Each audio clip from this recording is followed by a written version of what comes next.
दोस्तों, स्वागत है आपका हमारे चैनल आर.के. वर्मा में। स्त्री का विश्वास कह स्त्रीणा विश्वसे नरः। दोस्तों, अतिशय कामिनी स्त्री का विश्वास न करें। एक स्थान पर एक ब्राह्मण और उसकी पत्नी बड़े प्रेम से रहते थे, किंतु ब्राह्मणी का व्यवहार ब्राह्मण के कुटुंबियों से अच्छा नहीं था। परिवार में कलह रहता था। प्रतिदिन की कलह से मुक्ति पाने के लिए ब्राह्मण ने मां बाप भाई बहन का साथ छोड़कर पत्नी को लेकर दूर देश में जाकर अकेले घर बसाकर रहने का निश्चय किया। यात्रा लंबी थी। जंगल में पहुंचने पर ब्राह्मणी को बहुत प्यास लगी। ब्राह्मणी पानी लेने गया। पानी दूर था, देर लग गई। पानी लेकर वापस आया तो ब्राह्मणी को मरी पाया। ब्राह्मण बहुत व्याकुल होकर भगवान से प्रार्थना करने लगा। उसी समय आकाशवाणी हुई कि ब्राह्मण, यदि तू अपने प्राणों का आधा भाग इसे देना स्वीकार करे तो ब्राह्मणी जीवित हो जाएगी। ब्राह्मण ने यह स्वीकार कर लिया। ब्राह्मणी फिर जीवित हो गई। दोनों ने यात्रा शुरू कर दी। वहां से बहुत दूर एक नगर था। नगर के बाग में पहुंचकर ब्राह्मण ने कहा, प्रिय, तुम यहीं ठहरो, मैं अभी भोजन लेकर आता हूं। ब्राह्मण के जाने के बाद ब्राह्मणी अकेली रह गई। उसी समय बाग के कुएं पर एक लंगड़ा किंतु सुंदर जवान रहट चला रहा था। ब्राह्मणी उससे हंसकर बोली। वह भी हंसकर बोला। दोनों एक दूसरे को चाहने लगे। दोनों ने जीवन भर साथ रहने का प्रण कर लिया। ब्राह्मण जब भोजन लेकर नगर से लौटा तो ब्राह्मणी ने कहा, यह लंगड़ा व्यक्ति भी भूखा है, इसे भी अपने हिस्से में से दे दो।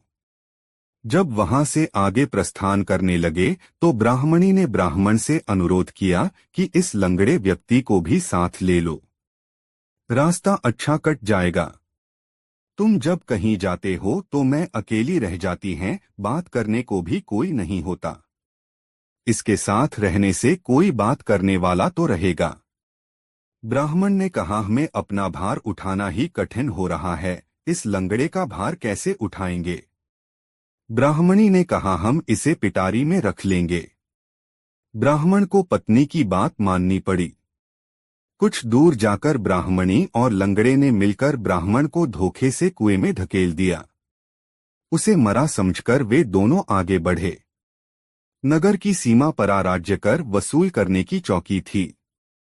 राजपुत्र ने ब्राह्मणी की पिटारी को जबरदस्ती उसके हाथ से छीनकर खोला तो उसमें वह लंगड़ा छिपा था। वह बात राजदरबार तक पहुंची। राजा के पूछने पर ब्राह्मणी ने कहा, यह मेरा पति है। अपने बंधु बांधवों से परेशान होकर हमने देश छोड़ दिया है। राजा ने उसे अपने देश में बसने की आज्ञा दे दी। कुछ दिन बाद किसी साधु के हाथों कुएं से निकल जाने के उपरांत ब्राह्मण भी उसी राज्य में पहुंच गया। ब्राह्मणी ने जब उसे वहां देखा तो राजा से कहा कि यह मेरे पति का पुराना वैरी है, इसे यहां से निकाल दिया जाए या मरवा दिया जाए। राजा ने उसका वध करने की आज्ञा दे दी। ब्राह्मण ने आज्ञा सुनकर कहा, दे, इस स्त्री ने मेरा कुछ लिया हुआ है, वह मुझे दिलवा दिया जाए। राजा ने ब्राह्मणी को कहा, देवी, तूने इसका कुछ लिया हुआ है, सब दे दे। ब्राह्मणी बोली, मैंने कुछ भी नहीं लिया। ब्राह्मण ने याद दिलाया, तूने मेरे प्राणों का आधा भाग लिया हुआ है। सभी देवता इसके साक्षी हैं। ब्राह्मणी ने देवताओं के भय से वह भाग वापस करने का वचन दे दिया, किंतु वचन देने के साथ ही वह मर गई। ब्राह्मण ने सारा वृत्तांत राजा को सुना दिया। भाग्यहीन नर पावत नाही, नैवा भोगन समश्नुते, कर्तलगत्मपि नश्यति तु भवितव्यता नास्ति, नैवा भोगन अर्थस्योपार्जन कृत्वा कृत्वा। भाग्य में न हो तो हाथ में आए धन का भी उपभोग नहीं होता। एक नगर में सोमिलक नाम का एक जुलाहा रहता था। विविध प्रकार के रंगीन और सुंदर वस्त्र बनाने के बाद भी उसे भोजन वस्त्र मात्र से अधिक धन कभी प्राप्त नहीं होता था। अन्य जुलाहे मोटा सादा कपड़ा बुनते हुए धनी हो गए थे। उन्हें देखकर एक दिन सोमिलक ने अपनी पत्नी से कहा, प्रिय, देखो मामूली कपड़ा बुनने वाले जुलाहों ने भी कितना धन वैभव संचित कर लिया है, और मैं इतने सुंदर उत्कृष्ट वस्त्र बनाते तक निर्धन ही हूँ। प्रतीत होता है यह स्थान मेरे लिए भाग्यशाली नहीं है, अतः विदेश जाकर धनोपार्जन करूंगा। सोमिलन पत्नी ने कहा, प्रियतम, विदेश में धनोपार्जन की कल्पना मिथ्या स्वप्न से अधिक नहीं। धन की प्राप्ति होनी हो तो स्वदेश में ही हो जाती है, न होनी हो तो हथेली में आया धन भी नष्ट हो जाता है। अतः यहीं रहकर व्यवसाय करते रहो, भाग्य में लिखा होगा तो यहीं धन की वर्षा हो जाएगी। सोमिलक, भाग्य की बात तो कायर लोग करते हैं। लक्ष्मी उद्योगी और पुरुषार्थी सिंहनर को प्राप्त होती है। सिंह को भी अपने भोजन के लिए उद्यम करना पड़ता है। मैं भी उद्यम करूंगा, विदेश जाकर धन संचय का यत्न करूंगा। यह कहकर सोमिलक वर्धमानपुर चला गया।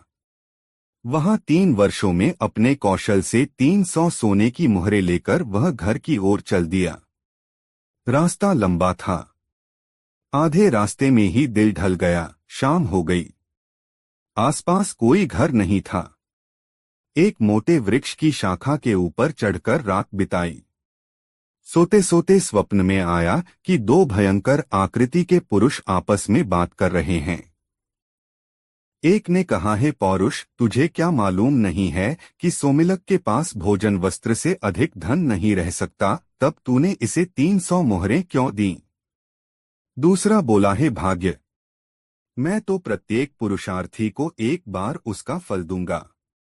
उसे उसके पास रहने देना या नहीं रहने देना तेरे अधीन है। स्वप्न के बाद सोमिलक की नींद खुली तो देखा मोहरों का पात्र खाली था। इतने कष्टों से संचित धन के इस तरह लुप्त हो जाने से सोमिलक बड़ा दुखी हुआ और सोचने लगा, अपनी पत्नी को कौन सा मुख दिखाऊंगा, मित्र क्या कहेंगे। यह सोचकर वह फिर वर्धमान को ही वापस आ गया। वहां दिन रात घोर परिश्रम करके उसने वर्ष भर में ही 500 मुहरें जमा कर लीं। उन्हें लेकर वह घर की ओर आ रहा था कि आधे रास्ते रात पड़ गई। इस बार वह सोने के लिए ठहरा नहीं, चलता ही गया। किंतु चलते चलते ही उसने फिर दोनों पौरुष और भाग्य को पहले की तरह बातचीत करते सुना। भाग्य ने फिर वही बात कही, है पौरुष, क्या तुझे मालूम नहीं कि सोमिलक के पास भोजन वस्त्र से अधिक धन नहीं रह सकता, तब तूने 500 मुहरें क्यों दी? पौरुष ने वहीं उत्तर दिया, है भाग्य, मैं तो प्रत्येक व्यवसायी को एक बार उसका फल दूंगा ही, इससे आगे तेरे अधीन है, उसके पास रहने दे या छीन ले। इस बातचीत के बाद सोमिलक ने जब अपनी मुहरों वाली गठरी देखी तो वह मुहरों से खाली थी। इस तरह 2 बार खाली हाथ होकर सोमिलक का मन बहुत दुखी हुआ। उसने सोचा, इस धनहीन जीवन से तो मृत्यु ही अच्छी है। आज इस वृक्ष की टहनी से रस्सी बांधकर उस पर लटक जाता हूं और यहीं प्राण दे देता हूं। गले में फंदा लगा, उसे टहनी से बांधकर जब वह लटकने वाला ही था कि आकाशवाणी हुई, सोमिलक, ऐसा दुस्साहस मत कर, मैंने ही तेरे धन चुराया है। तेरे भाग्य में भोजन वस्त्र मात्र से अधिक धन का उपयोग नहीं लिखा है। व्यर्थ के धन संचय में अपनी शक्तियां नष्ट मत कर, घर जाकर सुख से रह। तेरे साहस से तो मैं प्रसन्न हूं, तू चाहे तो एक वरदान मांग ले, मैं तेरी इच्छा पूरी करूंगा। सोमिलक ने कहा, मुझे वरदान में प्रचुर धन दे दो। अदृष्ट देवता ने उत्तर दिया, धन का क्या उपयोग, तेरे भाग्य में उसका उपभोग नहीं है। भोगरहित धन को लेकर क्या करेगा? सोमिलक तो धन का भूखा था, बोला, भोग हो या न हो, मुझे धन ही चाहिए। बिना उपयोग या उपभोग के भी धन की बड़ी महिमा है। संसार में वही पूज्य माना जाता है जिसके पास धन का संचय हो। कृपण और अकुलीन भी समाज में आदर पाते हैं। संसार उनकी ओर आशा लगाए बैठा रहता है, जिस तरह वह गीदड़ बैल से आशा रखकर उसके पीछे 15 दिन तक घूमता रहा। भाग्य ने पूछा, किस तरह?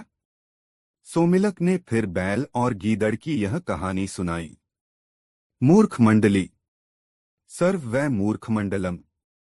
अचानक हाथ में आए धन को अविश्वासवश छोड़ना मूर्खता है। उसे छोड़ने वाले मूर्ख मंडल का कोई उपाय नहीं। एक पर्वतीय प्रदेश के महाकाय वृक्ष पर सिंधुक नाम का एक पक्षी रहता था। उसकी विष्ठा में स्वर्णकण होते थे। एक दिन एक व्याध उधर से गुजर रहा था। व्याध को उसकी विष्ठा के स्वर्णमयी होने का ज्ञान नहीं था।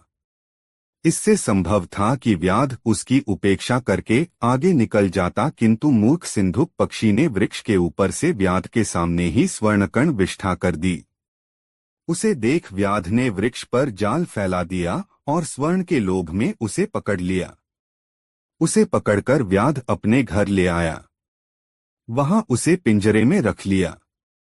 लेकिन दूसरे ही दिन उसे यह डर सताने लगा कि कहीं कोई आदमी पक्षी की विष्ठा के स्वर्णमय होने की बात राजा को बता देगा तो उसे राजा के सम्मुख दरबार में पेश होना पड़ेगा। संभव है राजा उसे दंड भी दें। इस भय से उसने स्वयं राजा के सामने पक्षी को पेश कर दिया। राजा ने पक्षी को पूरी सावधानी के साथ रखने की आज्ञा निकाल दी। किंतु राजा के मंत्री ने राजा को सलाह दी कि इस व्याध की मूर्खतापूर्ण बात पर विश्वास करके उपहास का पात्र न बने। कभी कोई पक्षी भी स्वर्णमयी विष्ठा दे सकता है।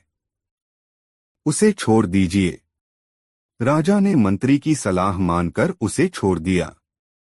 जाते हुए वह राज्य के प्रवेश द्वार पर बैठकर फिर स्वर्णमयी विष्ठा कर गया और जाते जाते कहता गया, पूर्वंतावदेहे मूलं द्वितीयः पाशबंधकः ततो राजा च मंत्री च सर्व व मूर्खमंडलम।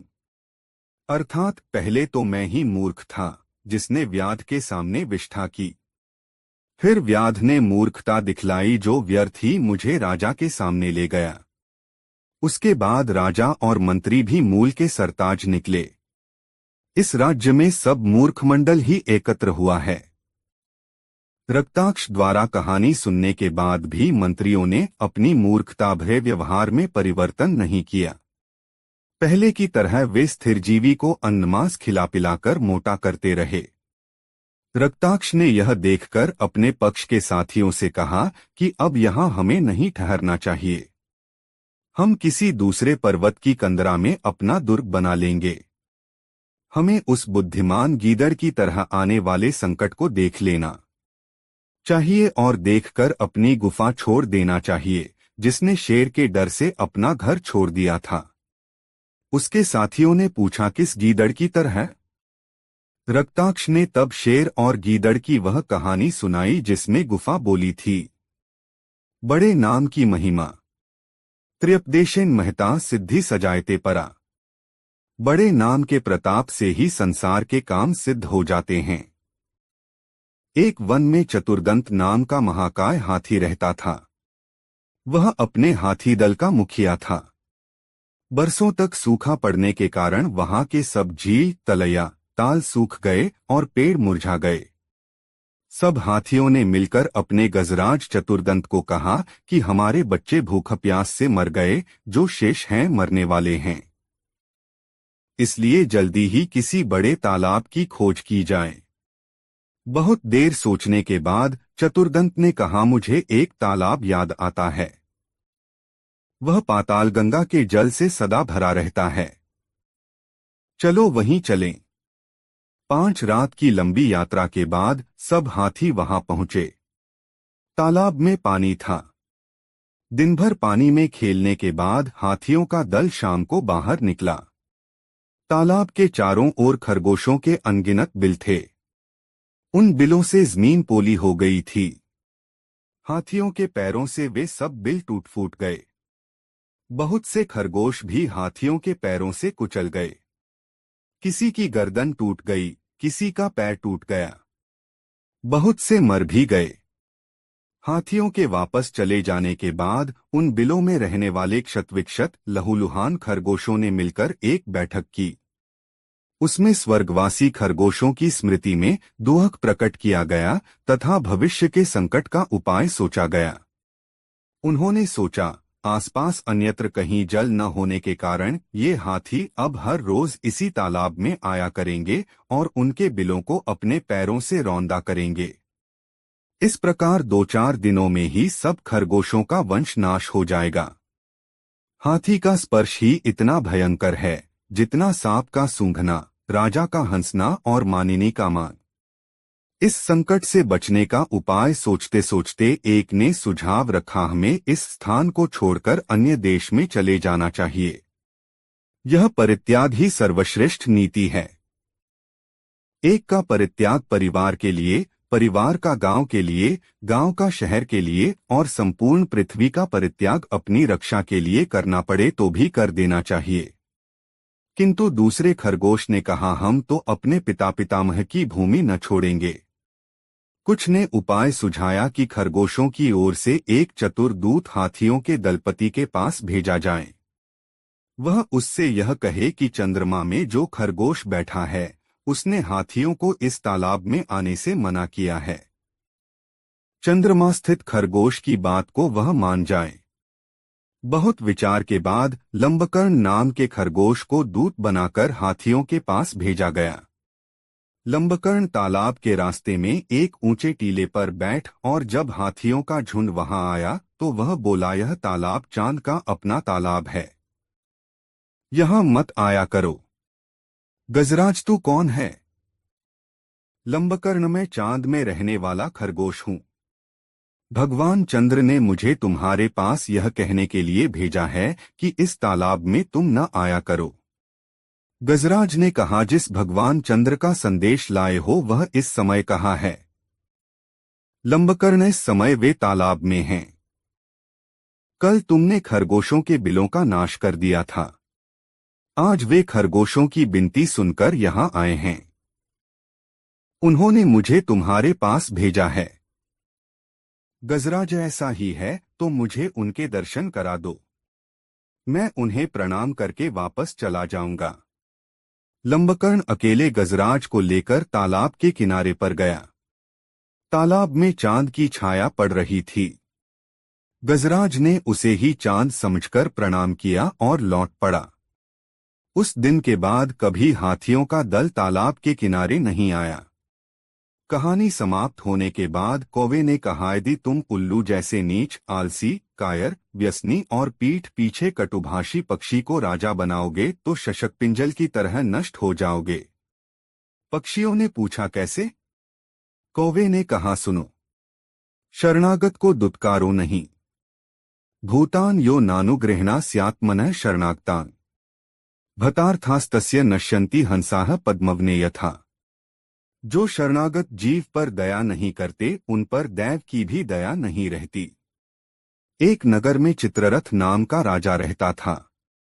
उसके पास एक पद्मसर नाम का तालाब था। राजा के सिपाही उसकी रखवाली करते थे। तालाब में बहुत से स्वर्णमय हंस रहते थे। प्रति 6 महीने बाद वे हंस अपना एक पंख उतार लेते थे। कुछ दिन बाद वहां एक बहुत बड़ा स्वर्ण पक्षी आ गया। हंसों ने उस पक्षी से कहा कि तुम तालाब में मत रहो, हम इस तालाब में प्रति 6 मास बाद सोने का एक पंख देकर रहते हैं। मूल्य देकर हमने यह तालाब किराए पर ले रखा है। पक्षी ने हंसों की बात पर कान नहीं दिए। दोनों में संघर्ष चलता रहा। एक दिन वह पक्षी राजा के पास जाकर बोला, महाराज, ये हंस कहते हैं कि यह तालाब उनका है, राजा का नहीं। राजा उनका कुछ बिगाड़ नहीं सकता। मैंने उनसे कहा कि तुम राजा के प्रति अपमान भरे शब्द मत कहो, किंतु वे न माने। राजा कानों का कच्चा था। उसने पक्षी के कथन को सत्य मानकर तालाब के स्वर्णमय हंसों को मारने के लिए अपने सिपाहियों को भेज दिया। हंसों ने जब सिपाहियों को लाठियां लेकर तालाब की ओर आते देखा तो वे समझ गए कि अब इस स्थान पर रहना उचित नहीं। अपने वृद्ध नेता की सलाह से वे उसी समय वहां से उड़ गए। स्वजनों को यह कहानी कहने के बाद हरिदत्त शर्मा ने फिर क्षेत्रपाल सांप की पूजा का विचार किया। दूसरे दिन पहले की तरह दूध लेकर वल्मीक पर पहुंचा और सांप की स्तुति प्रारंभ की। सांप बहुत देर बाद वल्मीक से थोड़ा बहुत निकलकर ब्राह्मण से बोला, ब्राह्मण, अब तू पूजा भाव से नहीं बल्कि लोभ से यहाँ आया है। अब तेरा मेरा प्रेम नहीं हो सकता। तेरे पुत्र ने जवानी के जोश में मुझ पर लाठी प्रहार किया, मैंने उसे डस लिया। अब न तो तू ही पुत्रवियोग के दुख को भूल सकता है और न ही मैं लाठी प्रहार के कष्ट को भुला सकता हूँ। यह कहकर वह एक बहुत बड़ा हीरा देकर अपने बिल में घुस गया और जाते हुए कह गया कि आगे कभी इधर आने का कष्ट न करना। यह कहानी कहने के बाद रक्ताक्ष ने कहा, इसलिए मैं कहता था कि एक बार टूटकर जुड़ी हुई प्रीति कभी स्थिर नहीं रहती। रक्ताक्ष से सलाह लेने के बाद उलूकराज ने दूसरे मंत्री क्रूराक्ष से सलाह ली कि स्थिरजीवी का क्या किया जाए। क्रूराक्ष ने कहा, महाराज, मेरी राय में तो शरणागत की हत्या पाप है। शरणागत का सत्कार हमें उसी तरह करना चाहिए जिस तरह कबूतर ने अपना मांस देकर किया था। राजा ने पूछा, किस तरह? तब क्रूराक्ष ने कपोतव्याध की यह कथा सुनाई। फूंक फूंक कर पग धरो, सेवाधर्म परमहनो। सेवाधर्म बड़ा कठिन धर्म है। एक जंगल में मदोत्कट नाम का शेर रहता था। उसके नौकर चाकरों में कौवा, गीदड़, बाघ, चीता आदि अनेक पशु थे। एक दिन वन में घूमते घूमते एक ऊंट वहां आ गया। शेर ने ऊंट को देखकर अपने नौकरों से पूछा, यह कौन सा पशु है? जंगली है या ग्राम्य? कौवे ने शेर के प्रश्न का उत्तर देते हुए कहा, स्वामी, यह पशु ग्राम्य है और आपका भोज्य है। आप इसे खाकर भूख मिटा सकते हैं। शेर ने कहा, नहीं, यह हमारा अतिथि है, घर आए को मारना उचित नहीं। शत्रु भी अगर घर आए तो उसे नहीं मारना चाहिए। फिर यह तो हम पर विश्वास करके हमारे घर आया है, इसे मारना पाप है। इसे अभयदान देकर मेरे पास लाओ, मैं इससे वन में आने का प्रयोजन पूलूंगा। शेर की आज्ञा सुनकर अन्य पशु ऊंट को, जिसका नाम क्रथंक था, शेर के दरबार में लाए। ऊंट ने अपनी दुखभरी कहानी सुनाते हुए बतलाया कि वह अपने साथियों से बिछुड़कर जंगल में अकेला रह गया है। शेर ने उसे धीरज बंधाते हुए कहा, अब तुझे ग्राम में जाकर भार ढोने की कोई आवश्यकता नहीं है। जंगल में रहकर हरी भरी घास से सानंद पेट भरो और स्वतंत्रतापूर्वक खेलो कूदो। शेर का आश्वासन मिलने पर ऊंट जंगल में आनंद से रहने लगा। कुछ दिन बाद उस वन में एक मतवाला हाथी आ गया। मतवाले हाथी से अपने अनुचर पशुओं की रक्षा करने के लिए शेर को हाथी से युद्ध करना पड़ा। युद्ध में जीत तो शेर की ही हुई, किंतु हाथी ने भी जब एक बार शेर को सूंड में लपेटकर घुमाया तो उसका अस्थिपंजर हिल गया। हाथी का एक दांत भी शेर की पीठ में चुभ गया था। इस युद्ध के बाद शेर बहुत घायल हो गया था और नए शिकार के योग्य नहीं रहा था। शिकार के अभाव में उसे बहुत दिन से भोजन नहीं मिला था। उसके अनुचर भी, जो शेर के अवशिष्ट भोजन से ही पेट पालते थे, कई दिनों से भूखे थे। एक दिन उन सबको बुलाकर शेर ने कहा, मित्रों, मैं बहुत घायल हो गया हूँ, फिर भी यदि कोई शिकार तुम मेरे पास तक ले जाओ तो मैं उसको मारकर तुम्हारे पेट भरने योग्य मांस अवश्य तुम्हें दे दूंगा। शेर की बात सुनकर चारों अनुचर ऐसे शिकार की खोज में लग गए, किंतु कोई फल न निकला। तब कौवे और गीदड़ में मंत्रणा हुई।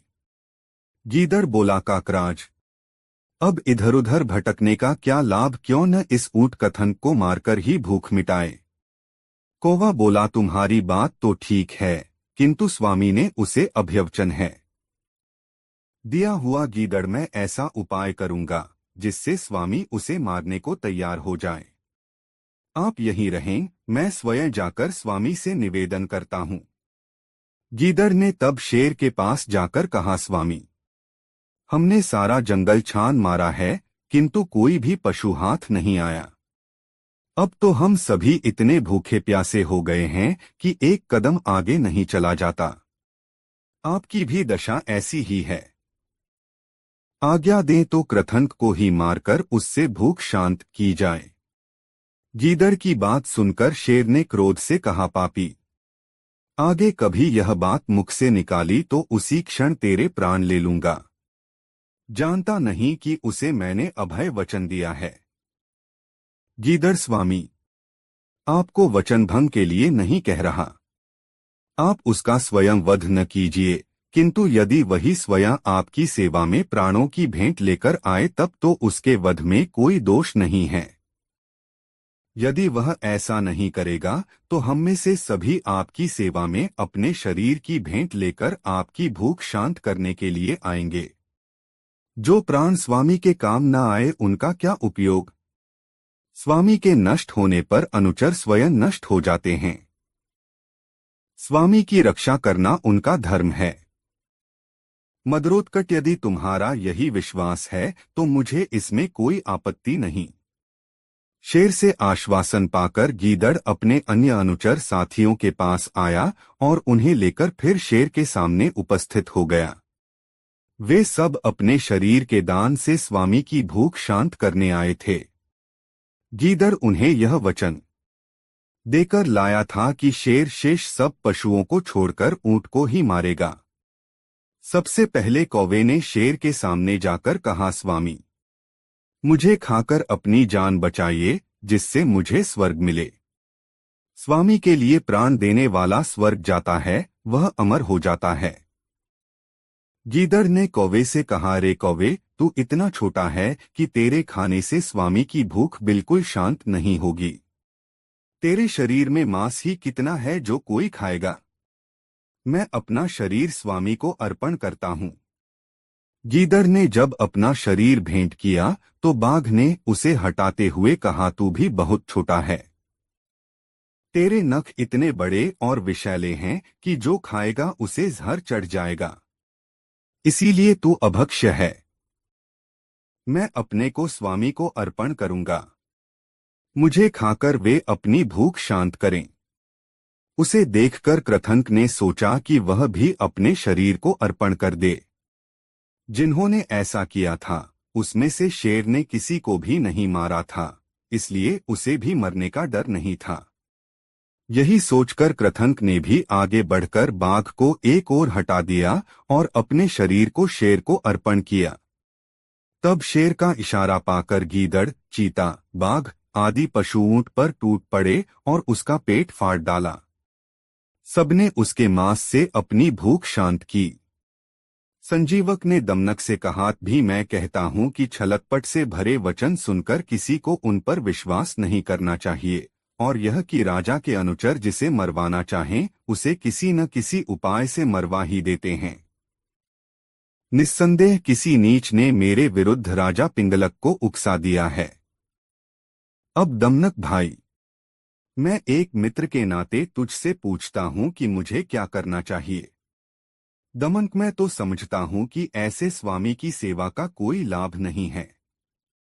अच्छा है कि तुम यहां से जाकर किसी दूसरे देश में घर बनाओ। ऐसी उल्टी राह पर चलने वाले स्वामी का परित्याग करना ही अच्छा है। संजीवक, दूर जाकर भी अब छुटकारा नहीं है। बड़े लोगों से शत्रुता लेकर कोई कहीं शांति से नहीं बैठ सकता। अब तो युद्ध करना ही ठीक जंचता है। युद्ध में एक बार ही मौत मिलती है, किंतु शत्रु से डरकर भागने वाला तो प्रतिक्षण चिंतित रहता है। उस चिंता से एक बार की मृत्यु कहीं अच्छी है। दमनक ने जब संजीवक को युद्ध के लिए तैयार देखा तो वह सोचने लगा, कहीं ऐसा न हो यह अपने पैने सींगों से स्वामी पिंगलक का पेट फाड़ दे। ऐसा हो गया तो महान अनर्थ हो जाएगा। इसीलिए वह फिर संजीवक को देश छोड़कर जाने की प्रेरणा करता हुआ बोला, मित्र, तुम्हारा कहना भी सच है, किंतु स्वामी और नौकर के युद्ध से क्या लाभ। विपक्षी बलवान हो तो क्रोध को पी जाना ही बुद्धिमत्ता है। बलवान से लड़ना अच्छा नहीं, अन्यथा उसकी वही गति होती है जो टिटहरे से लड़कर समुद्र की हुई थी। संजीवक ने पूछा, कैसे? दमनक ने तब टिटहरे की यह कथा सुनाई। दोस्तों, वीडियो को एक लाइक जरूर करें। परस्य पीडन कुर्वन् स्वार्थ सिद्धि च पंडितः गूढ़ बुद्धिर्न लक्ष्मेत वने चतुर को यथा। स्वार्थ साधन करते हुए कपट से भी काम लेना पड़ता है। किसी जंगल में वज्रदंष्ट्र नाम का शेर रहता था। उसके दो अनुचर चतुरक गीदड़ और क्रव्यमुख भेड़िया हर समय उसके साथ रहते थे। एक दिन शेर ने जंगल में बैठी हुई ऊंटनी को मारा। ऊंटनी के पेट से एक छोटा सा ऊंट का बच्चा निकला। शेर को उस बच्चे पर दया आई। घर लाकर उसने बच्चे को कहा, अब मुझसे डरने की कोई बात नहीं, मैं तुझे नहीं मारूंगा, तू जंगल में आनंद से विहार कर। ऊंट के बच्चे के कान शंकु की जैसे थे, इसलिए उनका नाम शेर ने शंकुकर्ण रख दिया। वह भी शेर के अन्य अनुचरों के समान सदा शेर के साथ रहता था। जब वह बड़ा हो गया तब भी वह शेर का मित्र बना रहा। एक क्षण के लिए भी वह शेर को छोड़कर नहीं जाता था। एक दिन उस जंगल में एक मतवाला हाथी आ गया। उससे शेर की जबरदस्त लड़ाई हुई। इस लड़ाई में शेर इतना घायल हो गया कि उसके लिए एक कदम आगे चलना भी भारी हो गया। अपने साथियों से उसने कहा कि तुम कोई ऐसा शिकार ले आओ जिसे मैं यहाँ बैठा बैठा ही मार दूं। तीनों साथी शेर की आज्ञानुसार शिकार की तलाश करते रहे, लेकिन बहुत यत्न करने पर भी कोई शिकार हाथ नहीं आया। चतुरक ने सोचा, यदि शंकुकर्ण को मरवा दिया जाए तो कुछ दिन की निश्चिंतता हो जाए। किंतु शेर ने उसे अभयवचन दिया है, कोई युक्ति ऐसी निकालनी चाहिए कि वह वचन भंग किए बिना इसे मारने को तैयार हो जाए। अंत में चतुरक ने एक युक्ति सोच ली। शंकुकर्ण से वह बोला, शंकुकर्ण, मैं तुझे एक बात तेरे लाभ की ही कहता हूँ। स्वामी का इसमें कल्याण हो जाएगा। हमारा स्वामी शेर कई दिन से भूखा है। उसे यदि तू अपना शरीर दे दे तो वह कुछ दिन बाद दुगुना होकर तुझे मिल जाएगा और शेर की भी तृप्ति हो जाएगी। शंकुकर्ण मित्र, शेर की तृप्ति में तो मेरी भी प्रसन्नता है। स्वामी को कह दो कि मैं इसके लिए तैयार हूं, किंतु इस सौदे में धर्म हमारा साक्षी होगा। इतना निश्चित होने के बाद वे सब शेर के पास गए। चतुरक ने शेर से कहा, स्वामी, शिकार तो कोई भी हाथ नहीं आया, सूर्य भी अस्त हो गया। अब एक ही उपाय है, यदि आप शंकुकर्ण को इस शरीर के बदले द्विगुण शरीर देना स्वीकार करें तो वह यह शरीर ऋण रूप में देने को तैयार है। शेर, मुझे यह व्यवहार स्वीकार है। हम धर्म को साक्षी रखकर यह सौदा करेंगे। शंकुकर्ण अपने शरीर को ऋण रूप में हमें देगा तो हम उसे बाद में द्विगुण शरीर देंगे। तब सौदा होने के बाद शेर के इशारे पर गीदड़ और भेड़ियों ने ऊंट को मार दिया। वज्रदंष्ट्र शेर ने तब चतुरक से कहा, चतुरक, मैं नदी में स्नान करके आता हूँ, तू यहाँ इसकी रखवाली करना। शेर के जाने के बाद चतुरक ने सोचा, कोई युक्ति ऐसी होनी चाहिए कि वह अकेला ही ऊंट को खा सके। यह सोचकर वह क्रव्यमुख से बोला, मित्र, तू बहुत भूखा है, इसलिए तू शेर के आने से पहले ही ऊंट को खाना शुरू कर दे। मैं शेर के सामने तेरी निर्दोषता सिद्ध कर दूंगा, चिंता न कर। अभी क्रव्यमुख ने दांत गड़ाए ही थे कि चतुरक चिल्ला उठा, स्वामी आ रहे हैं, दूर हट जा। शेर ने आकर देखा तो ऊंट पर भेड़िए के दांत लगे थे। उसने क्रोध से भवें तानकर पूछा, किसने ऊंट को जूठा किया है? क्रव्यमुख चतुरक की ओर देखने लगा। चतुरक बोला, दुष्ट, स्वयं मांस खाकर अब मेरी ओर क्यों देखता है? अब अपने लिए का दंड भोग। चतुरक की बात सुनकर भेड़िया शेर के डर से उसी क्षण भाग गया। थोड़ी देर में उधर कुछ दूरी पर ऊंटों का एक काफिला आ रहा था। ऊंटों के गले में घंटियां बंधी हुई थीं। घंटियों के शब्द से जंगल का आकाश गूंज रहा था। शेर ने पूछा, चतुरक, यह कैसा शब्द है? मैं तो इसे पहली बार ही सुन रहा हूं, पता तो करो। चतुरक बोला, स्वामी, आप देर न करें, जल्दी से चले जाएं। शेर, आखिर बात क्या है? इतना भयभीत क्यों करता है मुझे? चतुरक, स्वामी, यह ऊंटों का दल है। धर्मराज आप पर बहुत क्रुद्ध हैं। आपने उनकी आज्ञा के बिना उन्हें साक्षी बनाकर अकाल में ही ऊंट के बच्चे को मार डाला है। अब वह 100 ऊंटों को, जिनमें शंकुकर्ण के पुरखे भी शामिल हैं, लेकर आपसे बदला लेने आया है। धर्मराज के विरुद्ध लड़ना युक्तियुक्त नहीं। आप हो सके तो तुरंत भाग जाइए। शेर ने चतुरक के कहने पर विश्वास कर लिया। धर्मराज से डरकर वह मरे हुए ऊंट को वैसा ही छोड़कर दूर भाग गया। दमनक ने यह कथा सुनाकर कहा, इसलिए मैं तुम्हें कहता हूं कि स्वार्थ साधन में छलबल सबसे काम लें। दमनक के जाने के बाद संजीवक ने सोचा, मैंने यह अच्छा नहीं किया जो शाकाहारी होने पर एक मांसाहारी से मैत्री की। किंतु अब क्या करूं? क्यों न अब फिर पिंगलक की शरण में जाकर उससे मित्रता बढ़ाऊं। दूसरी जगह अब मेरी गति भी कहाँ है? यही सोचता हुआ वह धीरे धीरे शेर के पास चला। वहां जाकर उसने देखा कि पिंगलक शेर के मुंह पर वही भाव अंकित थे जिसका वर्णन दमनक ने कुछ समय पहले किया था। पिंगलक को इतना क्रुद्ध देखकर संजीवक आज जरा दूर हटकर बिना प्रणाम किए बैठ गया।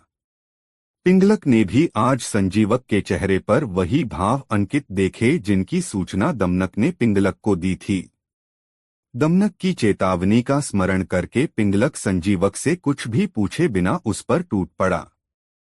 संजीवक इस अचानक आक्रमण के लिए तैयार नहीं था, किंतु जब उसने देखा कि शेर उसे मारने को तैयार है तो वह भी सींगों को तानकर अपनी रक्षा के लिए तैयार हो गया। उन दोनों को एक दूसरे के विरुद्ध भयंकरता से युद्ध करते देखकर कर्टक ने कहा, दमनक, तूने 2 मित्रों को लड़वाकर अच्छा नहीं किया। तुझे सामनीति से काम लेना चाहिए था। अब यदि शेर का वध हो गया तो हम क्या करेंगे? सच तो यह है कि तेरे जैसा नीच स्वभाव का मंत्री कभी अपने स्वामी का कल्याण नहीं कर सकता। अब भी कोई उपाय है तो कर। तेरी सब प्रवृत्तियां केवल विनाशोन्मुख हैं। जिस राज्य का तू मंत्री होगा वहां भद्र सज्जन व्यक्तियों का प्रवेश ही नहीं होगा। अथवा अब तुझे उपदेश देने का क्या लाभ? उपदेश भी पात्र को दिया जाता है। तू उसका पात्र नहीं है, तुझे उपदेश देना व्यर्थ है। अन्यथा कहीं मेरी हालत भी सूचीमुख चिड़ियों की तरह न हो जाए। दमनक ने पूछा, सूचीमुख चिड़िया कौन थी? कर्टक ने तब सूचीमुख चिड़िया की यह कहानी सुनाई। 1 और 1 11। बहुनामप्यसाराणा समवायो ही दुर्जय।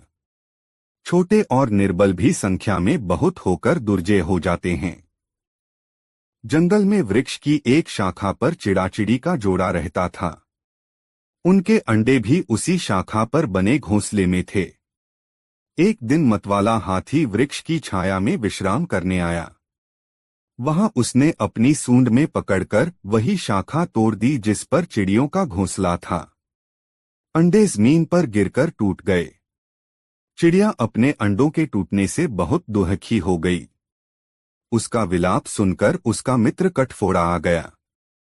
उसने शोकातुर चिड़ाचिड़ी को धीरज बंधाने का बहुत यत्न किया, किंतु उसका विलाप शांत नहीं हुआ। चिड़िया ने कहा, यदि तू हमारा सच्चा मित्र है तो मतवाले हाथी से बदला लेने में हमारी सहायता कर। उसको मारकर ही हमारे मन को शांति मिलेगी। कटफोड़ ने कुछ सोचने के बाद कहा, यह काम हम दोनों का ही नहीं है। इसमें दूसरों से भी सहायता लेनी पड़ेगी। एक मक्खी मेरी मित्र है, उसकी आवाज बहुत सुरीली है, उसे भी बुला लेता हूं।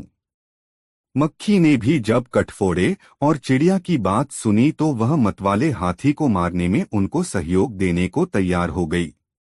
किंतु उसने भी कहा कि यह काम हम 3 का ही नहीं, हमें औरों की भी सहायता ले लेनी चाहिए।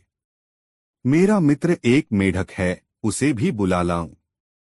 तीनों ने जाकर मेघनाद नाम के मेढक को अपनी दुहक भरी कहानी सुनाई। मेढक उनकी बात सुनकर मतवाले हाथी के विरुद्ध षड्यंत्र में शामिल में हो गया।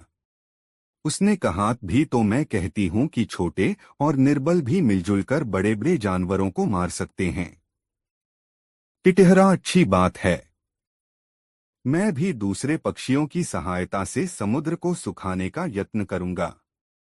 यह कहकर उसने बगुले, सारस, मोर आदि अनेक पक्षियों को बुलाकर अपनी दुहकथा सुनाई। उन्होंने कहा, हम तो अशक्त हैं, किंतु हमारा राजा गरुड़ अवश्य इस संबंध में हमारी सहायता कर सकता है। तब सब पक्षी मिलकर गरुड़ के पास जाकर रोने और चिल्लाने लगे, गरुड़ महाराज, आपके रहते पक्षिकुल पर समुद्र ने यह अत्याचार कर दिया। हम इसका बदला चाहते हैं। आज उसने टिटहरी के अंडे नष्ट किए हैं, कल वह दूसरे पक्षियों के अंडों का बहा ले जाएगा। इस अत्याचार की रोकथाम होनी चाहिए, अन्यथा संपूर्ण पक्षिकुल नष्ट हो जाएगा। गरुड़ ने पक्षियों का रोना सुनकर उनकी सहायता करने का निश्चय किया। उसी समय उसके पास भगवान विष्णु का दूत आया। उस दूत द्वारा भगवान विष्णु ने उसे सवारी के लिए बुलाया था।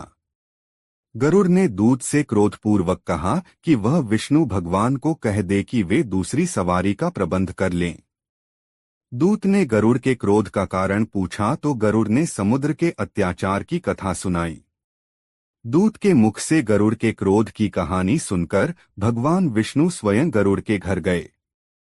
वहां पहुंचने पर गरुड़ ने प्रणाम पूर्वक विनम्र शब्दों में कहा, भगवान, आपके आश्रय का अभिमान करके समुद्र ने मेरे साथी पक्षियों के अंडों का अपहरण कर लिया है।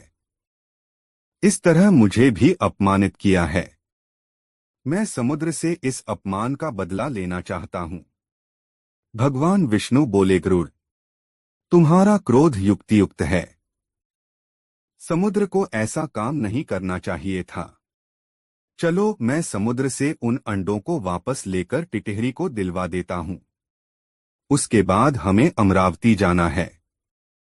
तब भगवान ने अपने धनुष पर आग्नेय बाण को चढ़ाकर समुद्र से कहा, दुष्ट, अभी सब उन अंडों को वापस दे दे, नहीं तो तुझे क्षण भर में सुखा दूंगा। भगवान विष्णु के भय से समुद्र ने उसी क्षण अंडे वापस दे दिए। दमनक ने इन कथाओं को सुनाने के बाद संजीवक से कहा, इसीलिए मैं कहता हूं कि शत्रु पक्ष का बल जानकर ही युद्ध के लिए तैयार होना चाहिए। संजीवक, दमनक, यह बात तो सच है, किंतु मुझे यह कैसे पता लगेगा कि पिंगलक के मन में मेरे लिए हिंसा के भाव हैं। आज तक वह मुझे सदा स्नेह की दृष्टि से देखता रहा है। उसकी वक्रदृष्टि का मुझे कोई ज्ञान नहीं है। मुझे उसके लक्षण बतला दो तो मैं उन्हें जानकर आत्मरक्षा के लिए तैयार हो जाऊंगा। दमन को उन्हें जानना कुछ भी कठिन नहीं है। यदि उसके मन में तुम्हें मारने का पाप होगा तो उसकी आंखें लाल हो जाएंगी, भवें चढ़ जाएंगी और वह होठों को चाटता हुआ तुम्हारी ओर क्रूर दृष्टि से देखेगा। अच्छा तो यह है कि तुम रातों रात चुपके से चले जाओ। आगे तुम्हारी इच्छा। यह कहकर दमनक अपने साथी कर्टक के पास आया। कर्टक ने उससे भेंट करते हुए पूछा, खो दमनक, कुछ सफलता मिली तुम्हें अपनी योजना में? दमनक, मैंने तो नीतिपूर्वक जो कुछ भी करना उचित था कर दिया, आगे सफलता दैव के अधीन है। पुरुषार्थ करने के बाद भी यदि कार्य सिद्धि न हो तो हमारा दोष नहीं। कर्ट, तेरी क्या योजना है? किस तरह नीतियुक्त काम किया है तूने? मुझे भी बता। कर्ट, मैंने झूठ बोलकर दोनों को एक दूसरे का ऐसा बैरी बना दिया है कि वे भविष्य में कभी एक दूसरे का विश्वास नहीं करेंगे। कर्ट, क्या तूने अच्छा नहीं किया मित्र। दो स्नेही हृदयों में द्वेष का बीज बोना बुरा काम है। दमन, कर्टक, तू नीति की बातें नहीं जानता, तभी ऐसा कहता है। संजीवक ने हमारे मंत्रिपद को हथिया लिया। वह हमारा शत्रु था। शत्रु को परास्त करने में धर्म नहीं देखा जाता। आत्मरक्षा सबसे बड़ा धर्म है। स्वार्थ साधन ही सबसे महान कार्य है। स्वार्थ साधन करते हुए कपटनीति से ही काम लेना चाहिए, जैसे चतुरक ने लिया था। कर्टक ने पूछा कैसे? दमनक ने तब चतुरक, गीदड़ और शेर की यह कहानी सुनाई। बिना विचारे जो करे, अपरीक्ष्य न कर्तव्य कर्तव्य सुपरीक्षितम, पश्चात भवति संतापो ब्राह्मण्या न कुलाद्य यथा। अपरीक्षित काम का परिणाम बुरा होता है। एक बार देवशर्मा नाम के ब्राह्मण के घर जिस दिन पुत्र का जन्म हुआ, उसी दिन उसके घर में रहने वाली नकुली ने भी एक नेवले का जन्म दिया। देवशर्मा की पत्नी बहुत दयालु स्वभाव की स्त्री थी। उसने उस छोटे नेवले को भी अपने पुत्र के समान ही पाला पोसा और बड़ा किया। यह नेवला सदा उसके पुत्र के साथ खेलता था। दोनों में बड़ा प्रेम था। देवशर्मा की पत्नी भी दोनों के प्रेम को देखकर प्रसन्न थी, किंतु उसके मन में यह शंका हमेशा रहती थी कि कभी यह नेवला उसके पुत्र को न काट खाए। पशु के बुद्धि नहीं होती, मूर्खतावश वह कोई भी अनिष्ट कर सकता है। एक दिन इस आशंका का बुरा परिणाम निकल आया। उस दिन देवशर्मा की पत्नी अपने पुत्र को एक वृक्ष की छाया में सुलाकर स्वयं पास के जलाशय से पानी भरने गई थी। जाते हुए वह अपने पति देवशर्मा से कह गई थी कि वहीं ठहरकर वह पुत्र की देखरेख करे, कहीं ऐसा न हो कि नेवला उसे काट खाए। पत्नी के जाने के बाद देवशर्मा ने सोचा कि नेवले और बच्चे में गहरी मैत्री है, नेवला बच्चे को हानि नहीं पहुंचाएगा। यह सोचकर वह अपने सोए हुए बच्चे और नेवले को वृक्ष की छाया में छोड़कर स्वयं भिक्षा के लिए लोभ से कहीं चल पड़ा। दैववश उसी समय एक काला नाग पास के बिल से बाहर निकला। नेवले ने उसे देख लिया। उसे डर हुआ कि कहीं यह उसके मित्र को न डस ले, इसलिए वह काले नाग पर टूट पड़ा और स्वयं बहुत क्षतविक्षत होते हुए भी उसने नाग के खंड खंड कर दिए। सांप के मरने के बाद वह उसी दिशा में चल पड़ा जिधर देवशर्मा की पत्नी पानी भरने गई थी। उसने सोचा कि वह उसकी वीरता की प्रशंसा करेगी, किंतु हुआ उसके विपरीत। उसकी खून से सनी देह को देखकर ब्राह्मणी पत्नी का मन उन्हीं पुरानी आशंकाओं से भर गया कि कहीं इसने उसके पुत्र की हत्या न कर दी हो। यह विचार आते ही उसने क्रोध से सिर पर उठाए घड़े को नेवले पर फेंक दिया। छोटा सा नेवला जल से भरे घड़े की चोट खाकर वहीं मर गया। ब्राह्मण पत्नी वहां से भागती हुई वृक्ष के नीचे पहुंची। वहां पहुंचकर उसने देखा कि उसका पुत्र बड़ी शांति से सो रहा है और उससे कुछ दूरी पर एक काले सांप का शरीर खंड खंड हुआ पड़ा है। तब उसे नेवले की वीरता का ज्ञान हुआ। पश्चात्ताप से उसकी छाती फटने लगी। इस बीच ब्राह्मण देवशर्मा भी वहां आ गया। वहां आकर उसने अपनी पत्नी को विलाप करते देखा तो उसका मन भी सशंकति हो गया, किंतु पुत्र को कुशलतापूर्वक सोते देख उसका मन शांत हुआ। पत्नी ने अपने पति देवशर्मा को रोते रोते नेवले की मृत्यु का समाचार सुनाया और कहा, मैं तुम्हें यहीं ठहराकर बच्चे की देखभाल के लिए कह गई थी, तुमने भिक्षा के लोभ से मेरा कहना नहीं माना, इसी से यह परिणाम हुआ। मनुष्य को अतिलोभ नहीं करना चाहिए। अतिलोभ से कई बार मनुष्य के मस्तक पर चक्र लग जाता है। ब्राह्मण ने पूछा, यह कैसे? ब्राह्मणी ने तब निम्न कथा सुनाई। दोस्तों, यह कहानी आपको कैसी लगी कमेंट में जरूर बताएं। ऐसी और नई मजेदार कहानी सुनने के लिए हमारे चैनल आरके वर्मा को सब्सक्राइब जरूर कर लें और यह वीडियो अपने मित्रों को जरूर शेयर करें। वीडियो देखने के लिए आपका बहुत बहुत धन्यवाद। मिलते हैं किसी अगले वीडियो में, तब तक के लिए जय श्री राधे राधे। धन्यवाद।